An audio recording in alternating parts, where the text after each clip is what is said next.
जिस तरीके से ये बहस हुई है, ज़ेलेंस्की कहते रहे कि वो युद्ध विराम चाहते हैं, ट्रंप कहते रहे कि आपके एटीट्यूड से तो ऐसा नहीं लग रहा। सीज फायर की शर्त के तौर पर ज़ेलेंस्की ने अमेरिका से मांगी गारंटी, क्योंकि यूक्रेन को डर है कि कल रूस पलट भी सकता है, जैसा वो पहले भी कर चुका है। और इसके जवाब में ट्रंप ने ज़ेलेंस्की को ये याद दिलाया कि कैसे इन 3 साल में अमेरिका की मदद से ही यूक्रेन युद्ध लड़ पाया है। और इसके लिए यूक्रेन को अमेरिका का आभार जताना चाहिए। ये बार बार दबाव डालते रहे। ट्रंप बार बार रूस की तारीफ कर रहे थे, पुतिन की तारीफ कर रहे थे। ज़ेलेंस्की ने दोहराया कि रूस के लिए यूक्रेन की सोच कभी नहीं बदलेगी।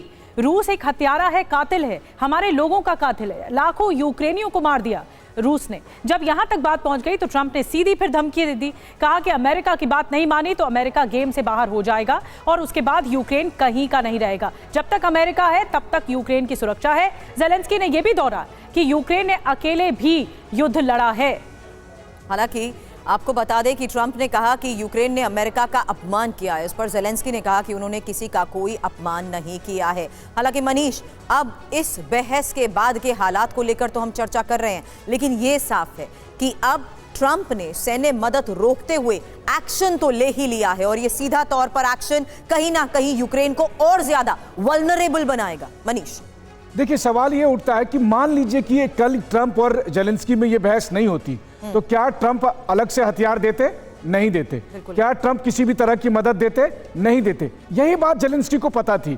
यही बात, ज़ेलेंस्की का बिहेवियर ठीक वैसा ही था जैसे किसी व्यक्ति को पता हो कि आज मेरी नौकरी जाने वाली है तो उसके बाद वो बॉस के साथ कैसे रिएक्ट करेगा। तो बस उसी तरीके से ज़ेलेंस्की ने किया। फिर ज़ेलेंस्की को इस युद्ध में किसने कहा? ज़ेलेंस्की की गलती तो है ही। ज़ेलेंस्की वो लीडर है जिसने अपने पूरे देश को तबाह कर दिया। लेकिन आप ये देखिए कि ज़ेलेंस्की ने ये किसके कहने पे किया था? अमेरिका के राष्ट्रपति के कहने पे किया था। बस अंतर यह है कि राष्ट्रपति अमेरिका का बदल गया है, तो वो कह रहा है कि भैया अब तुम्हारा काम खत्म हो गया, आप चल जाओ, अब मैं पुतिन से गले मिलना चाहता हूं।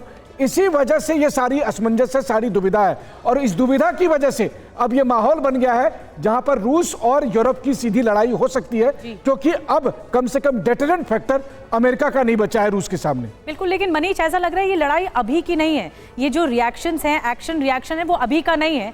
ऐसा लग रहा है कि ये एक्शन, ये जो खींच है ट्रंप की, वो पहले से थी और वो अब जाकर फूटी है।